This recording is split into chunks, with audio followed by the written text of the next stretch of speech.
First ಟೈಮಲ್ಲಿ ಬಂದಾಗೂ ನಾನು actually ಡೌಟಲ್ಲೇ ತಗೊಂಡೋದೆ. ನನ್ನ ಮೇನ್ ಹಾಸ್ಪಿಟಲಲ್ಲಿ ಹೋದರೆ ಚುಚ್ಚೋದು ತೆಗಿಯೋದು ಹೆವಿ ಇದೆ.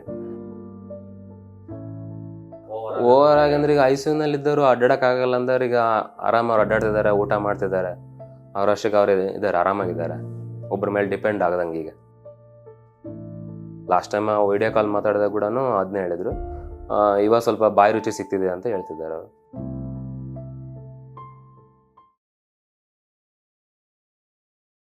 ಪೇಷಂಟ್ ನಮ್ಮ ತಾಯಿನೇ. ಅವರು ವಯಸ್ಸು ಬಂದ್ಬಿಟ್ಟು ಸುಮಾರು 58ರಿಂದ 60 ಇರ್ಬೋದು. ಫಸ್ಟ್ ಟೈಮ್ ಆಗಿದ್ದು ಆಲ್ರೆಡಿ 2018-19 ಅದು ಮತ್ತೆ ಆರಾಮಾಗಿದ್ದರು. ಮತ್ತೆ ರಿಟರ್ನ್ ಬಂದಿದೆ. ಅದು ಬಂದಿದ್ಮೇಲೆ ಅದು ನಮಗೆ ಗೊತ್ತಾಗಲಿಲ್ಲ ಅಂದರೆ ಬಂದಿದೆ ಅಂತೇಳಿ ಹಾಸ್ಪಿಟಲಿಗೆ ಕರ್ಕೊಂಡು ಹೋಗೋ ಅಷ್ಟೊತ್ತಿಯಲ್ಲಿ ಸ್ವಲ್ಪ ಜಾಸ್ತಿ ಆಗಿದೆ ಅಂತ ಹೇಳಿದರು. ಆವಾಗ ಕೀಮೋ ಎಲ್ಲ ಕೊಟ್ಟಾದ್ಮೇಲೆ ಸ್ವಲ್ಪ ಅವ್ರಿಗೆ ಸೀರಿಯಸ್ ಆಯಿತು. ಆವಾಗ ಇವರು ಅಂದರೆ ಯೂಟ್ಯೂಬಲ್ಲಿ ಆ ಥರ ಎಲ್ಲ ನೋಡಿ ನಾವು ಇಲ್ಲಿ ಬಂದಮೇಲೆ ಮೆಡಿಸನ್ ತೊಗೊಂಡೋಗಿ ಸ್ವಲ್ಪ ಕೊಟ್ಟಮೇಲೆ ಈಗ ಸ್ವಲ್ಪ ಬೆಟರ್ ಇದ್ದಾರೆ, ಆರಾಮಾಗಿದ್ದಾರೆ. ಫಸ್ಟಲ್ಲಿ ಎದೆ ಹತ್ರ ಆಗಿತ್ತು, ಈಗ ಲಂಗ್ಸ್ ಅಂತಂದು ಹೇಳಿದ್ದಾರೆ ಅವರು.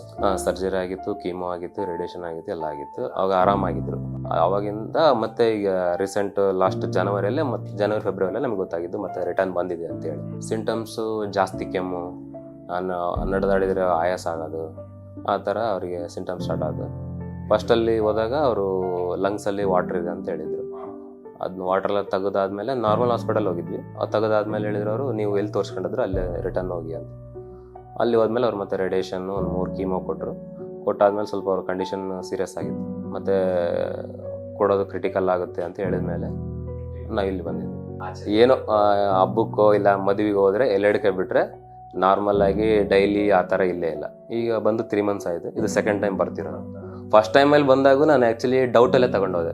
ಯಾಕಂದರೆ ICU-ನಲ್ಲಿದ್ದರು, ಕೊಡೋಕ್ಕಾಗುತ್ತೋ ಇಲ್ವೋ ಅಂತ ಡೌಟಲ್ಲೇ ತೊಗೊಂಡೋಗಿದ್ದೆ ಮೆಡಿಸನ್. ಅಲ್ಲಿಗೂ ಹೆಚ್ಚು ಕಡಿಮೆ 3 to 4 times ರಿಟರ್ನ್ ಬ್ಯಾಕ್. ಕಂಡೀಷನಲ್ಲಿ ಅಂದರೆ ಭಾಳ ಸೀರಿಯಸ್ ಇತ್ತು ಸರ್. ಆಲ್ರೆಡಿ ಊಟನೂ ಕಡಿಮೆ ಆಗಿತ್ತು. ಡೈಲಿಯಲ್ಲಿ ICU-ನಲ್ಲಿ ನಮ್ಗೆ 2 ಸಲ ನೋಡೋಕೆ ಬಿಡ್ತಿದ್ದು. ಆವಾಗ ಅವರು ಒಳಗಿದ್ದು ಆಲ್ರೆಡಿ ಮೆಂಟಲಿ ಸ್ವಲ್ಪ ಡಿಸ್ಟರ್ಬ್ ಆಗಿದ್ರು. ಇವಾಗ ಸ್ವಲ್ಪ ಬೆಟರ್ ಇದ್ದಾರೆ. ಅವ್ರಾಗೆ ಅವ್ರು ಊಟ ಮಾಡ್ಕೊತಿದ್ದಾರೆ, ಅವ್ರಾಗ ತಿರುಗಾಡ. ಅಲ್ಲಿ ಹಾಸ್ಪಿಟಲಿಂದ ಬಂದಾಗ ಕಡಿಮೆ ಅಂದರೆ ಒಬ್ಬರಿಲ್ಲ ಇಬ್ಬರು ಅವ್ರ ಜೊತೆ ಬೇಕು. ಎದ್ದು ಅಡ್ಡಾಡೋದಕ್ಕಾಗಲಿ, ಅವ್ರ ಕೆಲಸ ಅವ್ರು ಮಾಡೋದಕ್ಕಾಗಲಿ, ಇಲ್ಲ ವಾಶ್ರೂಮ್ಗೆ ಹೋಗೋದಕ್ಕಾಗಲಿ. ಈಗ ಅವರೇ ಹೋಗ್ತಿದ್ರು. ನಮ್ಮೂರಿಂದ ಬೆಂಗಳೂರಿಗೆ ಅವರೊಬ್ಬರೇ ಬಂದಿದ್ದಾರೆ. ಈಗ ಒಬ್ಬರೇ ಬಂದಿದ್ದಾರೆ. ಅಲ್ಲಿ ಬಸ್ ಹಚ್ಚಿದ್ದಾರೆ ಅಷ್ಟೇ, ನಾನು ಇಲ್ಲಿ ಕರ್ಕೊಂಬಂದಿದ್ರು. ಊಟ ಎಲ್ಲ ಓಕೆ, ಬಟ್ ಇದಕ್ಕಿಂತ ಮುಂಚೆ ಬಾಯಿ ರುಚಿನೂ ಸಿಗ್ತಿದ್ದಿಲ್ಲ ಅಂತ ಹೇಳಿದ್ರು. ಲಾಸ್ಟ್ ಟೈಮ್ ವಿಡಿಯೋ ಕಾಲ್ ಮಾತಾಡಿದಾಗ ಕೂಡ ಅದನ್ನೇ ಹೇಳಿದ್ರು, ಇವಾಗ ಸ್ವಲ್ಪ ಬಾಯಿ ರುಚಿ ಸಿಗ್ತಿದೆ ಅಂತ ಹೇಳ್ತಿದ್ದಾರೆ ಅವರು.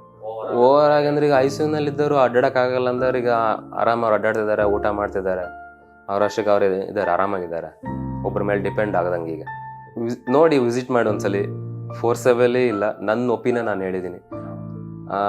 ನಮ್ಮ ತಾಯಿಯವರು ಆರಾಮಾಗಿದ್ದಾರೆ. ಈಗ ಇದಕ್ಕಿಂತ ಮುಂಚೆ ಇರೋದಕ್ಕೂ ಇವಾಗಿರೋದಕ್ಕೂ ಭಾಳ ಡಿಫ್ರೆನ್ಸ್ ಇದೆ. ಅದರಿಂದ ಭಾಳ ಖುಷಿ ಆಗ್ತಿದೆ. ಇದೇ ಥರ ಸ್ವಲ್ಪ ಆರಾಮಾಗಲಿ. ಜಾಸ್ತಿ ಈಗ ಇನ್ನೊಂದು ಮೇನ್ ಹಾಸ್ಪಿಟಲಲ್ಲಿ ಹೋದರೆ ಚುಚ್ಚೋದು ತೆಗಿಯೋದು ಹೆವಿ ಇದೆ. ಅದನ್ನ ನೋಡೋಕ್ಕೂ ಆಗ್ತಿಲ್ಲ ನನಗೆ. ಹಾಸ್ಪಿಟಲಲ್ಲಿ ಹೋದ್ರೆ ಫಸ್ಟ್ ಮಾಡೋದೇ ಬ್ಲಡ್ ಚೆಕಪ್ ಅಂತ, ಆ ಚೆಕಪ್ ಮಾಡಲಿಲ್ಲ ಅಂತಲ್ಲ, ಬಟ್ ಅದು ಆಗ್ತಿಲ್ಲ ಅಂತೇಳಿ ಇಲ್ಲಿ ಬಂದಿರೋದು. ವಿಸಿಟ್ ಮಾಡಿ ಅಂದರೆ ಟ್ಯಾಬ್ಲೆಟ್ಗೆ ಆರಾಮಾಗುತ್ತೆ ಅನ್ನೋದಾದರೆ ಚೆನ್ನಾಗಿದೆ.